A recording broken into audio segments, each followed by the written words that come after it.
Hey, this is Danielle Zapchenk, host of the Parable Podcast, and today is one of my messages from our summer sermon series. And this is the third installment sprinkled over the course of the summer. Thanks for switching gears a bit to allow us at the Parable Podcast a space to enjoy those lazy summer nights and grilling out as much as we can. Behind the scenes of this message, one thing I like to do is to connect Jesus and the timeline of his life so you can have context and you can see how God was working so perfectly. I hope you enjoy this message today about why we need people in our lives. Well, as we draw near to this end of summer road trip series, we've looked at fruitfulness, obedience to God's word, loving others, and rest. And all of these signs along the way have led us to better understand our journey to be able to how we want to live more like Jesus. We encounter Jesus in the Bible, and we see all these different types of relationships that he has had in his lifetime. So today, we're going to explore why we need others in our lives.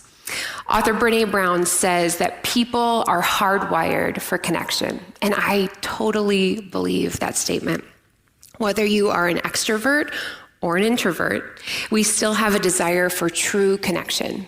But when there are life's roadblocks along the way, those unexpected detours, how do we walk alongside people in our lives when they are weary and they are going through something hard? I want to be there for people, but sometimes I feel really awkward. I don't know what to say. I don't want to impose, and I don't know how to fix their situation. So today's story stuck out for me as we think about our relationships in our life. When hardship comes, how do we be good friends, good spouses, good co-workers to those people that we care about? So in John chapter 11, we find Jesus and his disciples in Jerusalem. They got word that his friend Lazarus was very sick, and he lived over in Bethany, and Mary and Martha, his sisters, had sent word. And I'm sure these girls were so worried about their brother. They knew Jesus would know exactly what to do, exactly what to say, and he cared for his family a lot. We see a lot of stories in the Bible. You remember the two sisters, one was working, one was at Jesus's feet. Mary was the one that anointed Jesus's feet with oil, and then she used her hair. So he obviously spent a lot of time with this family. He loved them so much. Jesus definitely heard what they said. He understood exactly what they needed, but he didn't leave right away. It wasn't like he was 1,000 miles away. He was only 2 miles away from Bethany. And then he actually stayed for another 2 days. They were hurting. So why didn't he come? When hurt, grief, and fear make our way into our lives, it's hard to know what to do, and it makes us feel even uneasy at times. So just like Jesus, what are we going to do next? Well, as Jesus is finally making his way to Bethany to see Mary and Martha, he already knows something miraculous is going to take place. And he's already explained this to the disciples, that this situation is going to be used for God's glory. But they just kind of don't get it. Unfortunately, Lazarus has died, and his body has been wrapped and it's been put in a tomb. And so now all of their friends and their family are gathered there to support these two sisters on their loss. Martha heard Jesus was on his way, and so of course she just made a beeline towards him. And I'm sure in her grief she was confused, and this is why this was the first time that she had even seen him. And she said, "Lord, if you had been with us, my brother would not have died. Even so, I still believe that anything you ask of God will be done." Jesus listens. He tenderly talks with her. And then the other sister, Mary, joins Jesus, and she says almost the exact same thing. "Lord, if you had been there, my brother, he'd still be alive." When people are hurting or they're confused, the best gift that we can give to them is the gift of listening. Jesus shared, but ultimately he heard Mary and Martha. He didn't hush them. He didn't go, bup, bup, bup, bup, shh, shh, shh, shh, shh, shh. He didn't do that. He didn't say, I got this, guys. He reminded them of his promises and his truth. For myself, my listening skills are not always on point. And I don't know why, but maybe for the people that I love the most, my kids and my husband, they're starting to tell me things. And in my mind just kind of going faster than my ears. I'm thinking, how can I fix this situation? Maybe I'm not super interested. I apologize all the time because I just always cut them off. It's something that I have to work on. And even though that's not cool, for us, we need to be able to listen to the people that we love in our life in order for them to heal, so that they can let the stress out, that they just want the freedom to share their story because it matters. And it helps them know that we understand. A growth point in our relationships is asking the question of yourself, can we listen well? Are we letting others finish their sentences? Are we providing those close to us the opportunity to share safely? We're going to find ourselves on either side of these circumstances where pain and grief and confusion are involved. And when those in our lives have shared, they want to be heard from us. I don't want it to end up being the wrong voice as well, because we have to be careful once they're done sharing that we fill in the holes with ideas that are not even there. Wrong voices are unhelpful. And sometimes what we do is we kind of project all of our stuff onto their story. And sometimes the words that we're sharing, they're negative and they're draining to an already stressful situation. It's kind of exactly what we talked about last week with social and emotional rest. For me, I had this circumstance in my life where this wrong voice happened over and over every now and then. And I just trusted this one person. I believed them. But multiple times, people I looked up to, people I loved, my best friend, my mentors, people that I trusted, even my husband, I chose not to listen to them because I just assumed the best would happen. And you know what? They ended up being right. And I probably would have saved myself so much stress and heartache if I just prioritized those truthful voices in my head first. So some simple ways that we can be a better listener is pick the right time to talk. Are you in the middle of something? When a friend calls during work or you're at home making dinner, ask them, is there a time that we can meet later? Because you cannot dedicate all of that time. Even though we can all, multitask, it's just not going to happen. Number 2 is ditch the distractions, like your phone or your work, put it away. I had this boss one time at work, and we would go in for weekly meetings, and he was sitting at his desk. We were all sitting around in the chairs around him, and you knew the second that he was done with that conversation and his ears had turned off, he would just be like, unbelievable, unbelievable, unbelievable. He would just keep saying that word over and over, and he was done. So we need to ditch those distractions. Third is to listen with ears to hear and have a heart of compassion. If there's a topic that's kind of touchy, something that we can just kind of feel our blood pressure rising, maybe it's even about yourself. We need to be able to resist the urge to have an immediate defense and just lean into humility. Be mindful of what this person is sharing with you. And number 4 is to be able to speak the truth in their life. No one needs more judgment or shame heaped on an already stressful situation. Negativity is not going to help their current situation. So back to the story, Mary was at Jesus' feet and her body, it shook with sobs. And when Jesus saw Mary's profound grief and moaning and the weeping of her companions, he was deeply moved by their pain. In his spirit, he was intensely troubled, and the crowd brought Jesus over to Lazarus' tomb, and as they walked, Jesus wept. And everyone noticed how much Jesus must have loved Lazarus. Sometimes we forget that Jesus was a person. Just like us, he had the same range of human emotions. He understood He felt the loss of Lazarus, and he wept with them. And he was unafraid to show his emotions. Navigating hard times and conflict and conversations, it's never going to be perfect because it's up to us to try and be present. In an abstract sense, it's kind of like the big picture. It's one thing to say, yeah, I am going to be there for my friends and my family all the time. But it's a whole different ballgame when it's practical, right? When a friend calls and says, I have cancer. My marriage is breaking apart and I'm struggling. I'm scared and I don't know what to do next. When the rubber hits the road, are you ready? Can you be truly someone people can count on to be there? One idea that I've been tossing around lately, I've been hearing a lot about, is understanding the word sympathy versus empathy. And you might think, well, aren't those exactly the same? Well, sympathy is when someone is going through something and you comfort them or support them. We have many aisles at the grocery store, all the greeting cards dedicated to this. It's like when we say, when somebody's lost a loved one, I'm so sorry for your loss.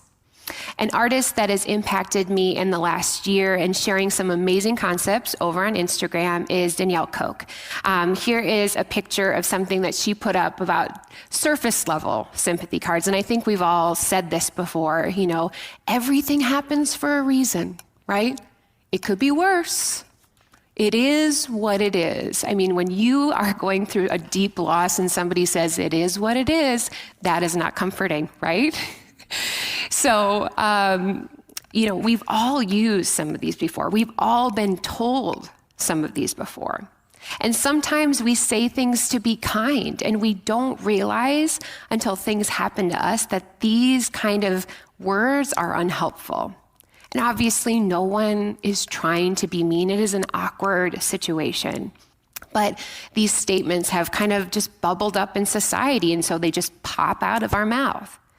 So instead, in the future, we want to be more empathetic. Empathy is more than just acknowledgement. It is when we can put ourselves in someone else's shoes and we have experienced a similar situation. It's having an understanding and just sharing emotion with them. Most times I can do this well. We're just getting all the goods here today. However, we had some crazy weather this last week. My daughter, Edie, she does not care for them. Storms, they do not bother me one bit. I've been praying for 7 years for a hailstorm to hit all sides of our siding. It still has not happened. But Edie, she hates it. She hates storms so much. And so I was not being very empathetic with her this week. And so afterwards, as I was writing this, we asked her, what is some way that we can better help you? And she needs her Chromebook with theweather.com on at all times. And she also said, Mom, Dad, I need you guys to not talk in hushed voices. I didn't realize we were doing that, but I think as a parent, we don't want to alarm anyone if we have to go into the basement. And so those are some of the things that we have learned to help with her. Danielle says, we need to empathize according to their needs, not what you think they need. So those are just some things to think about, because when challenging life storms come, and they will you be the friend that shows up with coffee, a tub of ice cream, or maybe something even stronger? And you just listen and hold their hand, and you possibly even weep with them. Instead of saying, I'm so sorry in a text, and you put it away and you go on with your day, do you bring them a meal? You encourage them that you have seen their strength in the past, and they are strong and they are capable. Or you pray with them when words can't even be put together from them, that you pray over them. That's when true relationships are forged. Secondly, I found it interesting that John notes twice in the text that people gathered in Mary and Martha's home, offering support and comfort. I believe God values the community of people he builds around us. It's possible Jesus stayed away longer so that they offered some of these people to come in and support and love on these two women. It's so honoring that we, all of us, we get to be an extension of God's love to the people in our lives. In all of our relationships, we have to be able to celebrate each other, rejoice in the good, and also carry each other when we are brokenhearted and we are knocked down. Do we have any Tolkien, Lord of the Rings fans in the house today? Okay, one, solidarity, yes. Okay, Darren, all right, I would never know that. I would never know that. Well, Eric, my husband, he does not get it either, and that's fine, that's cool. I love that what this author does. He has friendship woven into all of these stories. So in J.R. Tolkien's Lord of the Rings, Return of the King, the main character, Frodo, he is exhausted and he cannot manage to get himself up to the top of Mount Doom. His friend Sam, who's been with him through every part of the journey, he wants to help him. But Frodo insists that he has to do it himself. Sam listens and he honors Frodo's wishes and he says, I can't carry it for you, but I can carry you. And so then Sam proceeds to physically carry Frodo up the top of the mountain. That is true friendship. We will never be able to carry each other's burdens, but we can emotionally carry each other up the mountain when it is difficult. So what are some easy ways that we can empathize better? One, it's just proximity, being able to be with someone so that they know that you care. It's just by showing up. And because of technology, we can do that anywhere. We have FaceTime, we have Zoom. I know everyone's sick of those, but we have all of those things. And you can just show up and sit up on their front porch. Second is asking questions. You know, everyone says, how are you doing? And somebody says, I'm doing okay. And then you kind of just go on the conversation. I'm going to encourage you and say one more question after that. If they say okay, just say, could you tell me more? Because then those 3 little words, they allow them to be vulnerable and to share their heart. Then later you have more information, how you can continue to encourage them and support them in whatever it is that they're going through. And third is, just like Jesus wept, it is beautiful to share emotions. A couple weeks ago in our summer conversation series with the women of Westridge, a woman shared her story. And for me, immediately I start thinking about how that must have felt as a mother, a wife, a daughter, a friend. And no surprise, like I am sobbing outside on the lawn, just crying. I know that's hard to believe. She wasn't crying at all. And so at the end, I gave her a hug. And she said, in a weird way, she felt like her story was validated because I was able to understand and support her through those tears. So finally, in this story, this funeral group of sorts, they kind of made it to Lazarus' tomb, and many people have heard of Jesus. They have witnessed so many of his miracles. One more person kind of like whispered to a friend, like, if this man can give sight to the blind, he could have kept this guy from dying. And I probably would have been thinking the same thing. I mean, it's true. If he loved this guy so much, why didn't he show up a couple days ago? It's obvious. As Jesus is wiping the tears from his face, he heard the crowd's rumblings. They just didn't get God's bigger picture. So then Jesus, who was intensely troubled by all of this, he approached the tomb. It is a small cave and it had this massive stone rolled in front of it. Jesus motioned to the tomb and he asked for the stone to be moved from its entrance. Kind of shocked and confused, Martha explained, like, Lazarus, he's been in there for 4 days. Like, it's going to smell real bad, okay? It's going to be bad. But Jesus said, remember, I told you that if you believe, you will see the glory of God. So they removed the stone, and Jesus lifted his eyes toward heaven, and he said, Father, I am grateful that you have heard me. I know that you are always listening, but I proclaim it loudly so that everyone here will believe you have sent me. And after these words, he called out in a thunderous voice, Lazarus, come out. And then The man who was dead walked out of his tomb, bound from head to toe in a burial shroud.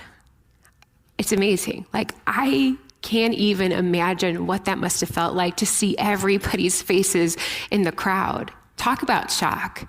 Jesus knew exactly what he was doing the second he got the message from Mary and Martha. His timing is perfect. In our last Women of Westridge study, we understood that the Jewish people, they believed that when a person died, their spirit would hover over the body for 3 days in the hope that the body would come back to life. So Jesus, always knowing everything, he wanted to prove that this was God and not anything else. He purposely waited to raise Lazarus from the dead. And he wanted to be sure that everybody knew Lazarus was truly gone, and God, he would take all the credit. So obviously, we don't have the power to raise people from the dead. Jesus was making a strong point here and proving that he was God through this miracle. But we have the same opportunity to give life to others, to point others to Jesus when it is hard. Jesus intentionally shared with his disciples, Mary and Martha, throughout this experience, and he said, remember, I told you that if you believe, you will see the glory of God.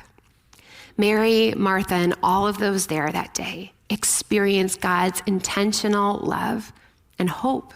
It came alive. Because of us hearing our friends' stories, we get to witness change. We get to see healing, and we get to see God's work when we are living our lives closely to them. It is so amazing to witness and to be there, to walk through all of that mess, all of that yucky stuff. And then we get to experience God through their story. I hear people say all the time, I really want more friends in my life. And I'm here to tell you, they're not going to just show up on your door, okay? If we don't have a community of people in our life, we're going to be left with no one to talk to. Bitterness is probably going to build up in our hearts, and it's going to be harder and harder to let people in. Our conversations are going to become shallow, surface. And so as a follower of Jesus, a great place to start is to lean into our relationship with God. And then we can start finding our community. And, it's hard to build, especially when we get older. I think about the times when I was in college, you just walk over to somebody's dorm room and be like, hey, you want to get pizza? Or as little kids in the playground, you walk up to some strange kid and you're like, let's go play. And now we're best friends. Life gets in the way. But anything that is worth doing, it takes time. We have to be intentional, be willing to test out the waters. And I'm sure many of us have been burned by bad relationships. I know I have. And it's hard. It's really hard to get back out there and try again. So let's focus on 1 or 2 people in your life this week. And if you don't have anyone, I just encourage you to pray and hope that God shows you new opportunities to meet friends. Or we have opportunities here. Start volunteering. You can go in the cafe or Westridge Kids, or join our Sunday Connections team. The men's have breakfast every second Saturday of every month. The Women of Westridge, we have our summer conversation series tomorrow night. We have opportunities. They're available. So let's be willing. Let's listen well. Share our empathy, and be intentional. In our world, these things are uncommon, right? Jesus, he was uncommon. So let's glorify God in all of our relationships moving forward. Lazarus walked out of the tomb that day alive and well, and I can just imagine the dinner table that night. Lazarus was raised from the dead, and now this crowd that had been mourning him, they were there having dinner together. It was bustling with wonder and laughter and stories of their shared lives. I can imagine the look on Martha's face as she grasped her sister's hand and they shared a smile. They joined in conversation, bread was broken, and guests lingered. and listen to the words of Jesus as he spoke into their hearts. This man, the Son of God, was working on a plan that would forever allow us to sit at his table. Jesus knew the meaning of this moment for our community, for us, because not too much later, Jesus' own body would be laid to rest in a tomb. He would be in a similar burial shroud and covered with a giant stone. Sadness and tears would be shed. But 3 days later, he too would be raised to life. And because of our relationship with him, God is a friend who is always intentional. He's there for us. He always believes what the wise Olaf said. Sometimes people, they're worth melting for. His sacrifice was worth it. He wants community with you and for you. So let's look around our tables this week. Let's gather our people. Let's love them well. And so that we can walk through this life and we can glorify him. As we know, relationships take work, and sometimes they are for a season, sometimes they are for the entirety of our life, but they all help us learn and grow each and every day.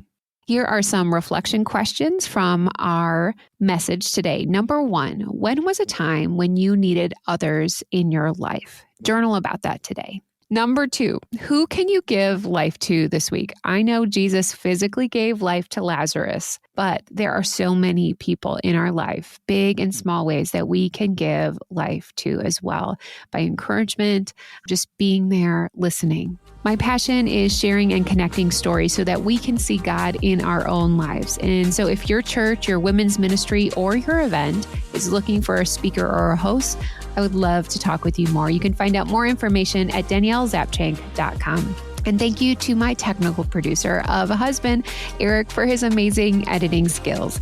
That's going to do it for today. I'm grateful that you took the time to spend it with me. Remember, your parable showcases the moments you had gathered around the table. We'll see you back again next week on the Parable Podcast.